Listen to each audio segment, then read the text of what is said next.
तो इस वीडियो को शुरुआत करते हैं और आज हम बात करेंगे इटरेटिव कंस्ट्रक्ट्स के बारे में जावा में। तो हमने सबसे पहले पिछले वीडियो लेक्चर्स में पढ़ा है कि सिलेक्शन कंस्ट्रक्ट और सीक्वेंशियल कंस्ट्रक्ट्स क्या होते हैं। सीक्वेंशियल कंस्ट्रक्ट्स में क्या होता था कि जैसे कि कुछ स्टेटमेंट्स लिखे थे जावा के, तो वे ऐसे ही नॉर्मल ऑर्डर में चलते थे, मतलब सब चल जाते थे। और सिलेक्शन कंस्ट्रक्ट में क्या था, कंडीशन के अकॉर्डिंग चलते थे। अगर कंडीशन ट्रू होती थी तो सपोज करिए स्टेटमेंट चल सकते थे, अगर कंडीशन फॉल्स होती थी तो ये स्टेटमेंट नहीं चल सकते थे। मतलब ऐसा हो सकता था इस स्टेटमेंट से सीधे इस स्टेटमेंट पर चला जाए, ये स्टेटमेंट भूल जाए, मतलब इसको छोड़ दे जब कंडीशन फॉल्स हो जाती थी। तो यही था सिलेक्शन कंस्ट्रक्ट्स क्या होता था और सीक्वेंशियल कंस्ट्रक्ट क्या होता था। अब हम बात करेंगे इटरेटिव कंस्ट्रक्ट्स के बारे में। इसके बारे में एक एग्जांपल के थ्रू समझते हैं। सपोज करिए आपके पास एक लाइन है system dot out dot print ln की, और आपको प्रिंट कराना है कुछ भी, जैसे कि XYZ, ठीक है। तो आप क्या चाहते हैं कि जो ये लाइन है ये आपकी 10 टाइम्स रिपीट हो। मतलब आपको इस लाइन को 10 बार लिखने के बजाय सिर्फ एक लाइन लिखो आप ये, और ये ही 10 बार चले, तो तब काम आता है इटरेटिव कंस्ट्रक्ट का। इटरेट का मतलब होता है बार बार रिपीट करना, और लूप का मतलब भी यही होता है कि बार बार रिपीट करना। तो यही यहाँ पर कंसेप्ट है इटरेटिव कंस्ट्रक्ट में, मतलब बार बार रिपीट करे। एक स्टेटमेंट लिखा और वो कितनी बार आप चाहते हैं उसको चलाना, या फिर आप कोई कंडीशन दे दे कि जब तक ये कंडीशन ट्रू हो तब तक ये स्टेटमेंट चले, तब ये कंडीशन फॉल्स हो जाए तो स्टेटमेंट फिर से चलना बंद हो जाए। तो अब सेगमेंट्स ऑफ लूप देखेंगे। मतलब लूप मैंने बता दिया आपको, लूप का मतलब क्या होता है, बार बार रिपीट करना। मतलब तो अब जैसे कि हमको लूप का यूज करना है, तो उसके लिए हमने उसको कुछ भाग में तोड़ दिया है, उसके कुछ पार्ट्स बना दिए, और उन पार्ट्स को हम एक एक करके समझते हैं। तो सबसे पहले आपको एक वेरिएबल लेना होगा और उसको इनिशियलाइज करना होगा। जैसे कि सबसे पहले मैंने लिया एक वेरिएबल int i इक्वल टू 0, ठीक है। इनिशियलाइज कर दिया, इसके अंदर वैल्यू स्टोर करा दी मैंने एक वेरिएबल के। फिर है टेस्ट कंडीशन।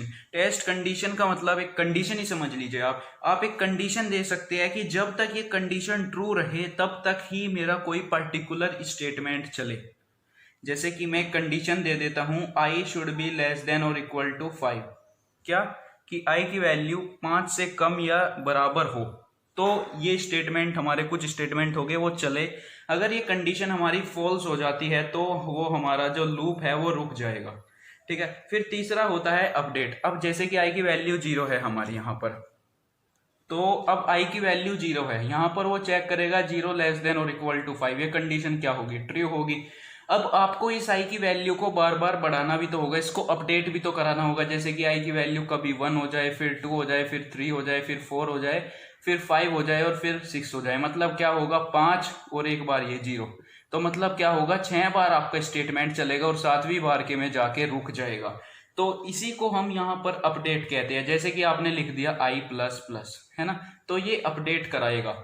अब आप i माइनस माइनस भी लिख सकते हैं अगर आप नेगेटिव वैल्यू ले रहे हैं तो ये होता है हमारा अपडेट। फिर है body of the loop. Body of the loop में वे स्टेटमेंट्स आते हैं जिनको आपको बार बार रिपीट कराना है, जिनको आपको बार बार इटरेट कराना है।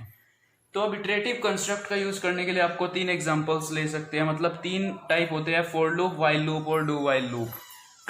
तो इस वीडियो में हम फॉर लूप के बारे में बात करेंगे। उसका सिंटैक्स अब मैं लिख लेता हूँ आपके सामने। मैंने फॉर लूप का सिंटैक्स लिख लिया है, लेकिन सबसे पहले हम बात करते हैं कि 2 टाइप के लूप होते हैं। एक होता है एंट्री कंट्रोल लूप और दूसरा होता है एग्जिट कंट्रोल लूप। तो जो फॉर लूप होता है वो एंट्री कंट्रोल लूप होता है, वो एग्जिट कंट्रोल लूप नहीं होता।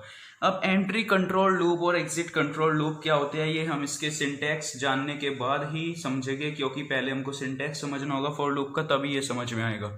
तो सबसे पहले आपको स्मॉल लेटर्स में फॉर लिखना है, जैसे कि आप इफ में लिखते थे। फॉर लिखने के बाद राउंड ब्रैकेट और फिर इनिशियलाइजेशन। जैसे कि यहाँ पर मैं फॉर लिखूंगा, फिर एक वेरिएबल लूंगा, जैसे कि मैं एक वेरिएबल लिया i, फिर इसको इनिशियलाइज कराइए, जैसे कि मैंने इसके अंदर 1 वैल्यू डाल दी। फिर यहाँ पर आपको ये टर्मिनेटर लगाना होगा, सेमी कोलन। अगर ये नहीं लगाएंगे तो एरर आने वाला है। फिर आपको टेस्ट कंडीशन लिखनी होगी। कंडीशन वो होगी, मतलब जब तक आप लूप चलाना चाहते हैं।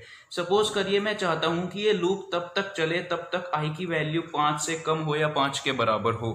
जैसे कि i की वैल्यू 6 होगी तो ये लूप नहीं चलेगा, 7 होगी नहीं चलेगा, 2 होगी तो चलेगा क्योंकि 2 5 से कम है, 5 होगी तो भी चलेगा क्योंकि 5 5 के बराबर है ना। फिर अब अपडेट। अपडेट मतलब अब i की वैल्यू 1 रहेगी तो ये तो लूप तो चलता जाएगा, वो हर बार चेक करेगा कि 1 5 से कम है, ठीक है, 1 5 से कम है, ठीक है। अब इसको थोड़ा अपडेट भी तो कराना पड़ेगा, तो मैं लिख देता हूँ कि i प्लस प्लस। मतलब क्या होगा, i की वैल्यू हर बार एक बढ़ती जाएगी। जैसे ही ये बॉडी ऑफ लूप चलेगा तो i की वैल्यू अगली बार एक बढ़ जाएगी। फिर यहाँ पर क्या आपको बॉडी ऑफ द लूप लिखना होगा, जो भी स्टेटमेंट आप प्रिंट कराना चाहते हैं।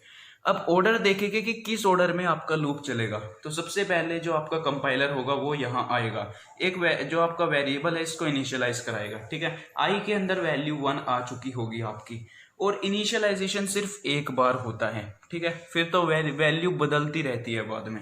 तो इनिशियलाइजेशन अगर आपसे पूछे कि कितनी बार हुआ, तो सिर्फ एक बार। फिर लूप में जब कंपाइलर इनिशियलाइज कर देगा, फिर यहाँ से वो टेस्ट कंडीशन पर जाएगा दूसरी बार के में, वो कंडीशन चेक करेगा। अब i की वैल्यू 1 है, वो कंडीशन चेक करेगा कि क्या 1 लेस देन और इक्वल टू 5 है। तो अगर आंसर ट्रू आता है तो वो सीधा बॉडी ऑफ द लूप में जाएगा तीसरे नंबर पर, वो यहाँ पर नहीं जाएगा, उसको वो अभी स्किप करा देगा, ठीक है। लेकिन अगर कंडीशन यहाँ पर फॉल्स होती है तो वो सीधा बाहर चला जाएगा लूप से, इस कर्ली ब्रेसिस से, ठीक है। तो पहले इनिशियलाइजेशन, फिर टेस्ट कंडीशन, फिर बॉडी ऑफ द लूप। फिर body of the loop execute कराने के बाद में क्या होगा, वो यहाँ पर जाएगा अपडेट स्टेटमेंट में। फोर्थ में कहाँ पर जाएगा, अपडेट में। मतलब क्या हुआ, 1 वैल्यू गई i के अंदर, फिर चेक किया कि क्या 1 लेस देन और इक्वल टू 5 है, आंसर ट्रू आया। फिर सपोज करिए कुछ स्टेटमेंट लिखा होगा, उसको प्रिंट कराया, उसको प्रिंट कराने के बाद अपडेट करेगा। मतलब क्या करेगा, i प्लस प्लस कर देगा, मतलब i की वैल्यू 2 हो जाएगी। और जैसे ही i की वैल्यू 2 होगी, वो क्या करेगा, फिर से टेस्ट कंडीशन पर जाएगा। 5वें नंबर पर कहाँ जाएगा, टेस्ट कंडीशन। वो चेक करेगा कि क्या 2 लेस देन और इक्वल टू 5 है, तो कंडीशन ट्रू होगी, है ना। कंडीशन ट्रू होगी, तो कंडीशन ट्रू होते ही वो बॉडी ऑफ द लूप में जाएगा, फिर प्रिंट कराएगा जो उसको कराना है, वो फिर ऊपर जाएगा, स्टेटमेंट अपडेट कराएगा, और फिर टेस्ट कंडीशन पर जाएगा, और फिर बॉडी ऑफ द लूप। तो एक समय पर क्या होगा, i की वैल्यू 5 होगी, ठीक है, i की वैल्यू 5 होगी, वो फिर टेस्ट कंडीशन पर जाएगा, चेक करेगा 5 लेस देन और इक्वल टू 5। तो कंडीशन क्या होगी, ये ट्रू हो जाएगी, ठीक है। नीचे जाएगा, बॉडी ऑफ द लूप में जाएगा, फिर ऊपर जाएगा, अपडेट कराएगा। अब i की वैल्यू आपकी 6 हो जाएगी। फिर क्या करेगा, 6 लेस देन और इक्वल टू 5, क्या 6 लेस देन और इक्वल टू 5, तो कंडीशन होगी फॉल्स। तो कंडीशन फॉल्स होते ही बॉडी ऑफ द लूप इस बार नहीं चलेगी, वो सीधा यहाँ से यहाँ चला जाएगा, ठीक है।